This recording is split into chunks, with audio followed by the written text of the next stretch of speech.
Hello, I'm Rusty Gilmore with Protus 3, and I'm here with Amanda Strickland today, and we work computer forensics and investigations.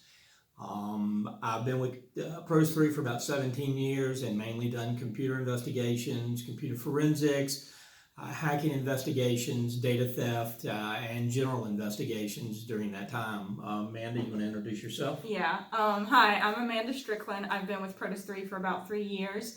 I primarily assist in investigations with some forensics work as well.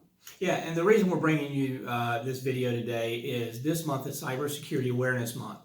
And the theme for this year's Cybersecurity Awareness Month is do your part, be cyber smart.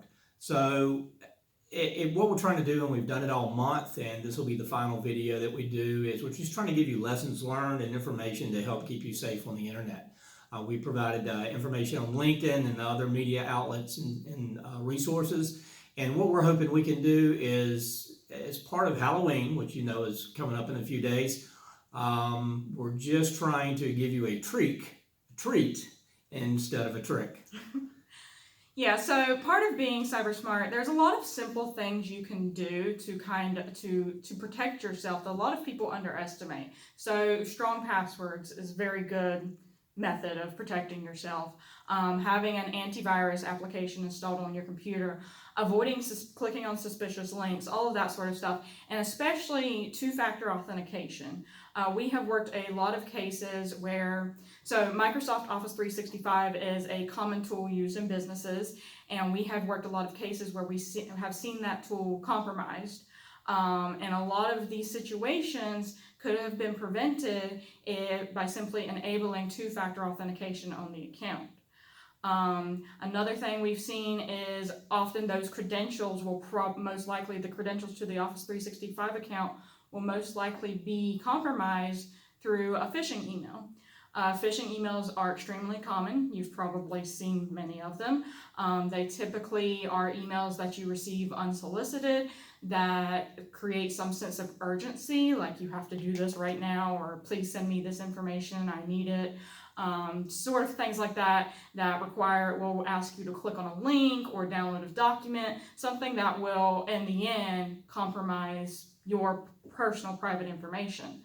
So a lot of the times, phishing emails will take a different form. So another form of phishing is what's called smishing, which is the same format as phishing, it's just through a text message. So you'll receive an unsolicited text message that will have a link and says, hey, please click here to update your information or something like that. That's a form of smishing. There's also a form of phishing called whaling. Whaling is very targeted. It's usually the bad guys, the hackers, whoever, will go online and research a company and identify a senior level employee and specifically target them with a phishing email to get their credentials in hopes of gaining more access to that company. And that is called whaling.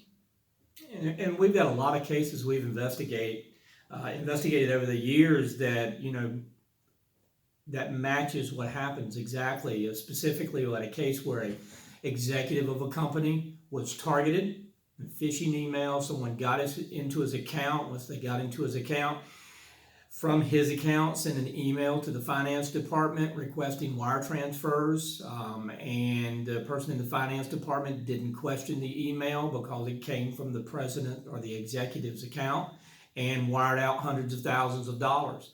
What's unique about that particular case is the executive and the person in the finance department that sent that email out literally passed each other in the hallway the same day the transaction was being done, but they didn't even communicate outside of that email what was going on. And so it brings to light the need to communicate, the need to verify, and the need to question, even if it's someone above you. To verify what they're asking you to do in an email is exactly what you should do. Yeah. So, and another part of being cyber smart is being aware and being secure simply when you're online, when you're just like surfing the web. It's very important to be aware of what kind of information you're putting out. Make sure you're not putting out too much information about yourself. And try to avoid internet scams. There are a lot of internet scams that go around, especially right now with the pandemic. There's a lot of scams offering like cures and vaccines and all this sort of thing, and it's become a real issue for some people. So, and the best way to prevent falling victim to something like that is just to be aware and just to verify what you can. Yeah, and everyone's heard over and over again, don't click on a suspicious link. Don't click on a picture somebody sends you or a document somebody sends you unless you're expecting that document or you know exactly what the reason you would be getting an email with an attachment or a link. To carry that even further, we had a case where someone went to Google. They had a charge on their account from Intuit, and they wanted to call Intuit to question them about the charge on their account. They Googled QuickBooks, were provided a 1-800 number in one of the ads on the right-hand side, called the number, and to make a long story very short, that number did not go to QuickBooks or Intuit. It went to a criminal enterprise who had set that number up as part of a paid ad or a clicked ad, where they took information from the customer who called and were able to steal hundreds of thousands of dollars. So, even when you go and Google something, you don't necessarily have to trust what pops up. My recommendation is to scroll down in your search results and don't click on the ad, or even better, type in the URL of the company you're going to and go to it that way to be even safer.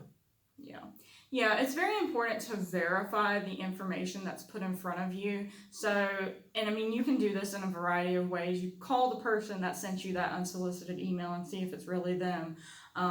Do a little bit of research on the company or the entity that's reaching out to you.